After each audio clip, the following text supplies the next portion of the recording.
Merci beaucoup Séverine. Si vous avez 29 ans cette année, vous allez recevoir une lettre du gouvernement. Vous venez de l'entendre dans le journal de Séverine, lettre qui arrivera à l'été, nous dit-on, non pas pour vous dire que vous devez faire des enfants, mais vous recevrez peut-être ce message tout de même. Parce que ce que va vous expliquer ce courrier, ce sont vos options en matière de procréation et surtout en matière de conservation des ovocytes. Pourquoi c'est un enjeu crucial aujourd'hui? On va en parler avec nos invités. 29 ans, c'est l'âge à partir duquel l'autoconservation des gamètes elle est possible.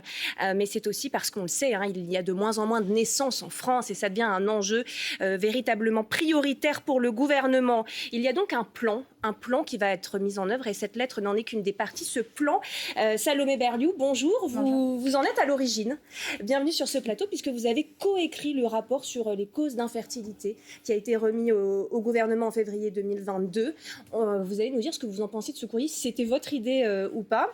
On est également avec David Duhamel. Bonjour à vous. Vous êtes docteur en économie, enseignant à Sciences Po Paris, auteur du livre Un monde sans enfants aux éditions Buchet-Chastel. On est également avec notre journaliste politique Alexandre Perroux. Bonjour, Bonjour Alexandre. Florence. Et à distance avec le député UDR de Saône-et-Loire, Éric Michou, parce qu'il y a des personnes qui se montrent sceptiques vis-à-vis de cette idée. Vous en faites partie, monsieur le député, vous allez nous expliquer pourquoi. Bon, tout d'abord, je me tourne vers vous, Salomé. C'était votre idée à vous, ce courrier, ou c'est une réflexion qui a continué derrière ? Alors, évidemment, c'est une idée collective, puisqu'avec le professeur Samir Hamama, quand on a été missionné par, à l'époque, Olivier Véran et Adrien Taquet sur le premier travail en France sur les causes de l'infertilité, on a réuni autour de nous un comité d'experts, des médecins, des associations, des patients et anciens patients, de manière à faire au gouvernement de l'époque les recommandations les plus précises tirées de ce diagnostic sur un sujet qui était jusqu'alors un sujet tabou. Et dans nos recommandations, certaines sont reprises aujourd'hui dans le plan, dont la nécessité d'informer, de mieux informer et de mieux sensibiliser les Françaises et les Français à un sujet qui est encore très méconnu. Et donc moi, j'insiste quand même là-dessus en guise d'introduction.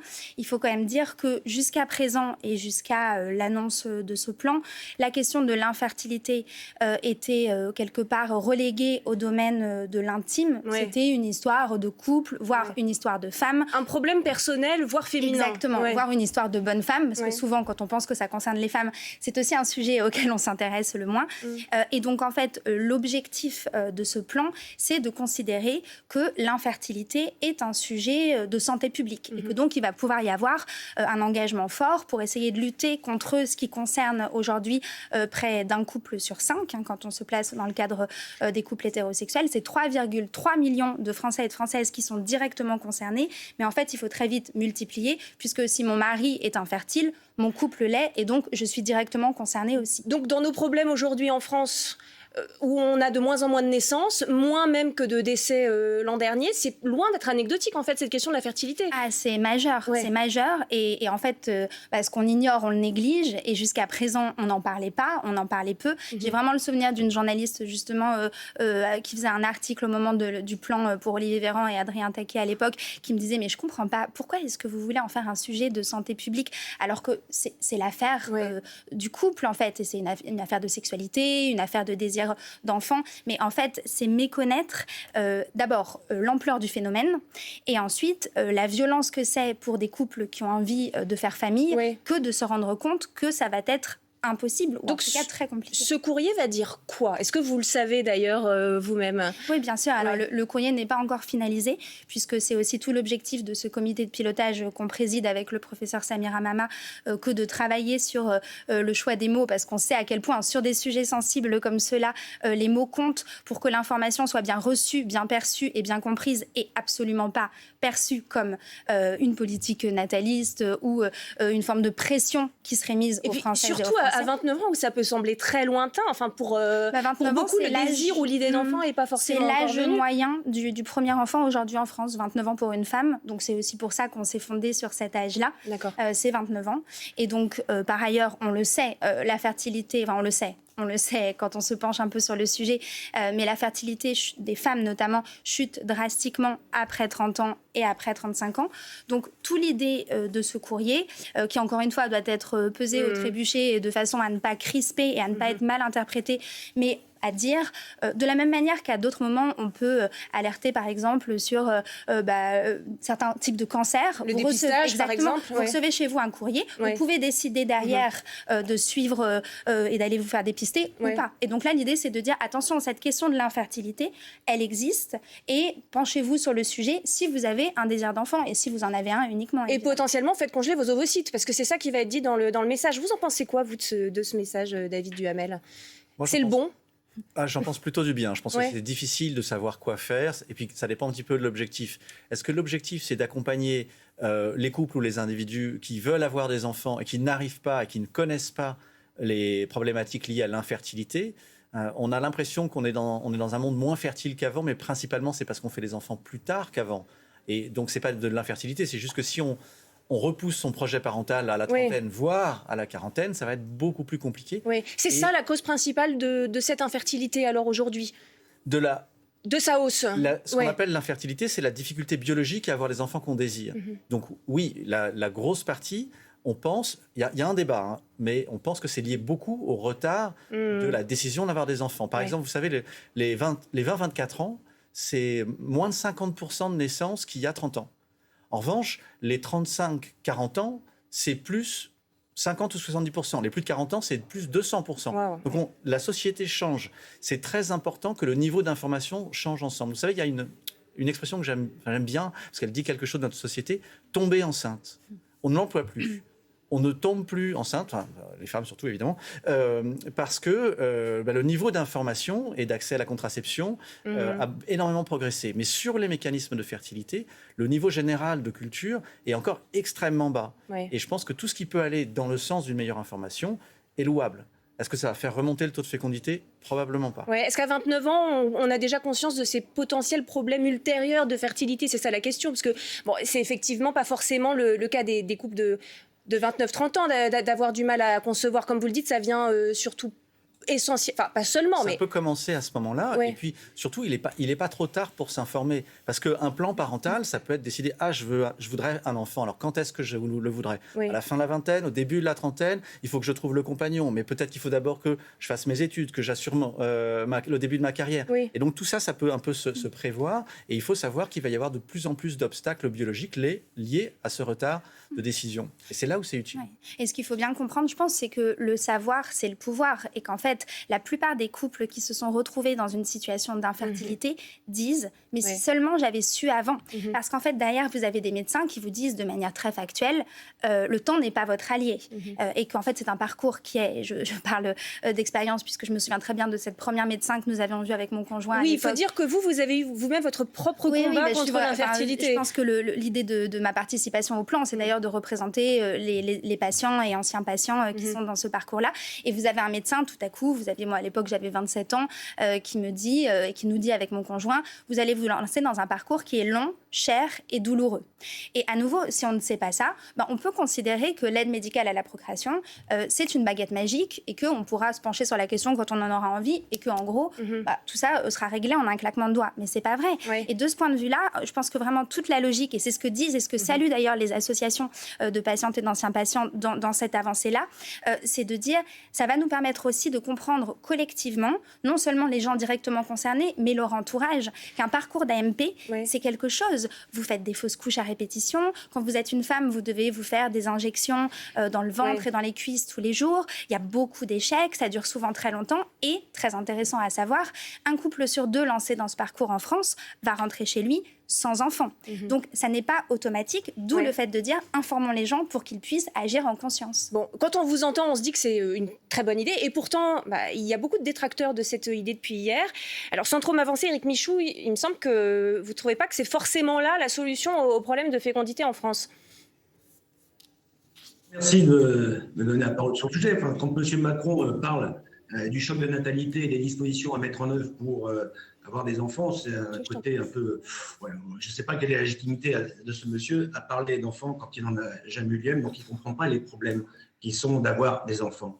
En réalité, ce courrier est un énorme aveu d'échec de notre politique en général, et en fait, on est en train de stériliser l'avenir. Pourquoi, en réalité, les jeunes n'ont pas d'enfants? Ils n'ont pas d'enfants parce qu'ils n'ont pas confiance en l'avenir. On est dans un pays où le président est en train de jouer de manière assez inappropriée entre le désir d'avenir et la difficulté du présent. Comment voulez-vous qu'on ait envie d'avoir des enfants dans un pays où on vous parle de désindustrialisation, on vous dit que les Russes sont à la porte de Paris pour nous envahir, que les Chinois ont carrément cassé notre industrie, que les Américains sont en train de pirater nos données, que les Chinois... Enfin, c'est un monde très anxiogène. Dans ce contexte-là, comment voulez-vous que les jeunes aient envie d'avoir des enfants? Ce que je pense en réalité de ce courrier, c'est qu'il va faire tout l'inverse. C'est-à-dire que vous êtes en train d'envoyer un courrier qui va dire aux jeunes, écoutez, si vous voulez pas avoir d'enfants en ce moment, c'est pas un problème.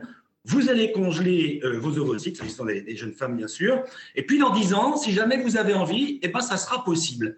Ça ramène le problème à plus tard. Le problème aujourd'hui de la natalité n'est pas, on est en train de le camoufler parce qu'il faut donner envie aux gens, il faut sortir de cette politique de la défiance pour aller vers la politique de la confiance, donner confiance à nos jeunes en avenir. Il y a un problème important là-dedans, c'est le coût de stockage et c'est qui aura accès à cette possibilité. Parce que si c'est un stockage privé avec un coût pour, entre guillemets, les patients, c'est pas du terme, mais les gens qui demandent, ça veut dire qu'il y a une injustice. Il y a ceux qui pourront se payer cette possibilité d'avenir et il y a ceux qui ne pourront pas se payer cette possibilité d'avenir. C'est proprement injuste. Donc, en ce sens, je pense qu'on ne traîne pas le problème. On est en train de le reporter tranquillement en disant, effectivement, aujourd'hui, c'est compliqué, on l'entend, mais si vous stockez vos ovocytes, bah, dans 10 ans, ça ira mieux. Ça va faire tout l'effet inverse. Alors, on va interroger nos experts sur ces deux objections que vous formulez. On vous entendra après, Alexandre. Première objection, et je vais me tourner plutôt vers David Duhamel, on reporte en fait tout simplement le projet d'enfant en disant justement aux jeunes, attendez 10 ans puisque vous pouvez congeler vos ovocytes. L'urgence de natalité en France, elle est de quel ordre? Quand on voit les chiffres, on est à 1,5 enfants par femme, on ne renouvelle plus les... Alors, on est à 1,56 techniquement, c'est donc 1,6. Soyons précis. Mais vous avez raison. Non, mais parce qu'on en fait une catastrophe, alors que c'est une évolution extrêmement préoccupante. Je veux juste rappeler que c'est une évolution mondiale, universelle, bien pire dans plein d'autres pays. Oui. Donc, Emmanuel Macron, il est face à un problème qu'il ne peut pas résoudre. Il peut, à petite touche, faire ce que le politique peut. C'est déjà important de ne pas faire de grosses erreurs qu'on peut voir dans d'autres pays. Ouais. Moi, si je suis la logique de monsieur le député, il faudrait plutôt alors recevoir une photo d'un projet industriel et là, ça donnerait un fort envie d'enfant. Bon, peut-être. Hein, ou une lettre d'un ami russe. Chacun son tour. Bon, votre réponse à vous, Salomé Berliou, sur la question du coût, parce que c'est vrai aussi qu'il y a un problème d'accessibilité, tout simplement à la possibilité de stocker ces ovocytes aujourd'hui. Les centres, ils sont trop peu nombreux, ils sont saturés. Enfin, on sait que la France, elle est en retard par rapport à ses voisins européens sur cette question-là. Qu'est-ce qui va être prévu sur ce plan-là? Oui, bien sûr. Et d'ailleurs, c'est une des recommandations que de dire que sur la question de l'autoconservation des ovocytes, on va passer d'ici 2028, théoriquement, à 70 centres, c'est-à-dire plus 30. Soyons honnêtes. 70 centres, ce sera assez?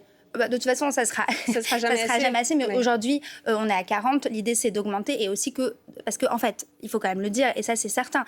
Aujourd'hui, et notamment depuis la loi bioéthique, il y a des nouveaux droits qui ont été ouverts, notamment pour les femmes seules et pour les couples de femmes homosexuelles sur ces questions-là. Aujourd'hui, on n'est pas du tout à la hauteur de l'enjeu et c'est normal que les gens ne soient pas contents et se sentent en danger dans leur désir d'enfant parce qu'il y a énormément d'attentes.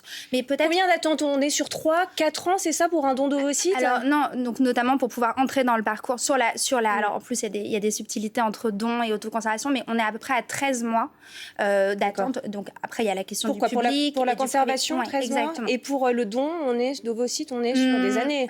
Oui, plus. Mais alors ça dépend aussi. Et donc il y a la question du don d'ovocytes et la question des dons de spermatozoïdes. Et ce qui est certain, c'est qu'aujourd'hui, en France, on n'est pas les meilleurs là-dessus et que du coup, il y a beaucoup de couples ou de femmes seules qui décident de se tourner vers l'étranger et qu'il faut qu'on fasse des progrès majeurs en la matière. Mais peut-être la seule chose, et c'était difficile, avec laquelle je peux être d'accord dans ce qui a été dit par monsieur le député, c'est le fait que cette question de l'infertilité, parce qu'il faut vraiment recentrer le débat là-dessus, il y a la PMA, et dans la PMA, il y a plein de tiroirs qu'il faut tirer, et notamment la question de l'infertilité des couples. Je rappelle, 1 couple sur 5 aujourd'hui qui, en France, va se trouver dans cette situation-là. Et donc, bien rappeler que c'est un sujet qui, certes, est un sujet de santé publique, donc ça y est, aujourd'hui, on peut en parler, mais un sujet beaucoup plus large, qui est évidemment qu'il y a des enjeux économiques, sociaux, géopolitiques, et que de ce point de vue-là, il faut que ce soit une approche. Et nous, c'est ce qu'on recommande dans le plan depuis déjà plusieurs années, que de dire il faut qu'il y ait une approche qui soit interministérielle, globale, ouais. transversale. Oui. Et donc, pour donner un exemple, si, et vous le disiez très bien, les employeurs, par exemple, que ce soit du côté du secteur public ou du secteur privé, ne permettent pas plutôt aux couples et notamment aux femmes de se sentir autorisées à mener à bien ce projet d'enfant et à avoir, somme toute, une carrière et une famille, ça n'avancera pas. Et aujourd'hui, on est très, très loin du compte. Donc, il ne faut pas cantonner le sujet à cette question de santé publique, même si c'est déjà une énorme avancée que ça le soit. Absolument, parce que l'infertilité et donc la dénatalité, la baisse de la démographie. On a eu en 2025 plus de décès que de naissances en France, selon les données des autorités. Ça a des conséquences sociales sur, par exemple, le financement de notre système social, sur la question des retraites, on en a beaucoup parlé. Ça a des conséquences économiques aussi, parce que moins d'enfants, ça veut aussi dire, alors c'est un peu trivial de le dire comme ça, mais ça veut dire moins de bras pour travailler demain. Donc ça fait venir énormément de questions. En 2021 déjà, François Bayrou, qui était haut-commissaire au plan à l'époque, avait fait un rapport sur la démographie pour alerter justement sur la question de la baisse de la démographie en France, avec des mesures qui avaient été proposées, notamment pour faciliter l'accès à un logement, parce qu'on parlait des difficultés en termes de santé pour avoir des enfants. Il y a aussi des contraintes économiques. Ouais. Un enfant en plus, c'est potentiellement une chambre en plus. Quand on voit la crise du logement aujourd'hui, effectivement, peut-être que c'est quelque chose qui rentre en ligne de compte lorsqu'un couple veut faire un enfant. Il y a la question de l'accès plus tard à l'emploi. Tout ce genre de questions, forcément, ça a un impact. Et c'est pour ça que c'est difficile de dire que c'est comme le disait monsieur le député, que quelque part Emmanuel Macron qui n'a pas d'enfant ne peut pas s'exprimer sur le sujet, dans la mesure où ce n'est pas qu'un sujet de santé publique, c'est aussi un sujet économique, un sujet social, et il me semble que c'est pas que au président de la République, c'est à tout le monde d'en parler. Cette objection est totalement irrecevable. Ce serait quand même comme de dire qu'un ministre de l'économie ne peut pas s'occuper de la pauvreté parce qu'a priori il est pas pauvre. C'est une exploitation politique qui est assez désagréable. Qu'il ait des enfants ou pas n'a aucune importance dans la matière. Ouais, bon, votre réponse, monsieur le député, à ce qui est dit. Vous entendez les objections J'entends les objections. En réalité, si on n'est pas capable de donner un avenir, c'est ce qu'on est en train de faire. Là, aujourd'hui, le président de la République, et je répète, je suis papa, moi aussi, d'une fille qui a 7 ans. Donc, je vois les difficultés. Ça a été évoqué de logement, ça aurait pu évoquer aussi de garde, toutes ces difficultés. Celui qui ne l'a pas vécu entre nous, il ne peut pas en parler aussi facilement que ceux qui l'ont vécu. Désolé de leur dire quand même. Après, monsieur, vous m'avez critiqué sur Monsieur le député, si je puis me permettre, vous n'avez jamais fait la guerre, vous parlez de défense matin, midi et soir. Bon, c'est pas le sujet le plus important dans tout ça. Si on n'est pas capable aujourd'hui de développer l'économie, c'est-à-dire à un moment de dire aux gens, vous aurez un travail demain qui sera bien payé, alors là, vous créez l'angoisse. On est dans un monde très angoissé, anxiogène. Le travail du président de la République, c'est donner un sens à tout ça, donner une perspective. Dire à tout le monde, allons-y ensemble pour créer une belle France. C'est pas ça qui se fait. Donc moi, je le comprends très bien que les jeunes aient comme une envie de se retenir à avoir des enfants. Mais ce qui va se passer avec ce courrier, je vous le dis, c'est que ceux qui ne savaient pas qu'on pouvait congeler, ils vont le faire. Ils vont le faire pour ceux qui auront les moyens financiers, parce que ceux qui auront les moyens financiers ne pourront pas le faire. Donc j'ai fait une alerte en disant ce courrier peut donner tous les faits inverses. C'est ce que je veux dire. Alors, il n'y a pas que ça dans ce plan en 16 points, parce qu'on va terminer par ça. Il nous reste que 3 petites minutes, Salomé. Il y a d'autres, effectivement... d'autres pistes qui sont très importantes aussi. Et alors, dans celle-ci, et c'est vrai que ça nous a alerté quand on a vu les chiffres, c'est la hausse de la mortalité infantile en France. Il va y avoir plus de recherches sur ce phénomène qui, pour l'instant, si je ne m'abuse, est assez inexpliqué. Oui, alors, donc attention, parce que c'est une approche globale qui a été annoncée hier par la ministre de la Santé, avec donc 2 aspects. La lutte contre l'infertilité, et moi je suis vraiment sur ce sujet. Sur ce sujet-là, et puis après, toutes les questions justement de périnatalité. D'accord. Et tout ça est une approche globale, puisqu'il s'agit de dire accompagnons les couples et notamment les femmes de leur désir d'enfant, que celui-ci se passe le mieux possible, jusqu'à la grossesse et jusqu'à l'accouchement et les premiers mois du bébé, de manière à ce qu'on puisse progresser en la matière. Donc, il y a évidemment tout cet aspect-là, mais moi, je suis plus experte justement de la question de la montée de l'infertilité. Oui. Et quand même, je pense que ce qu'il faut retenir, et c'est normal de chercher justement à élargir le sujet et j'imagine d'en faire une forme d'utilisation politique à des fins partisanes, etc. Mais c'est quand même faire injure à la situation de millions de Françaises et de Français qui sont en situation d'infertilité.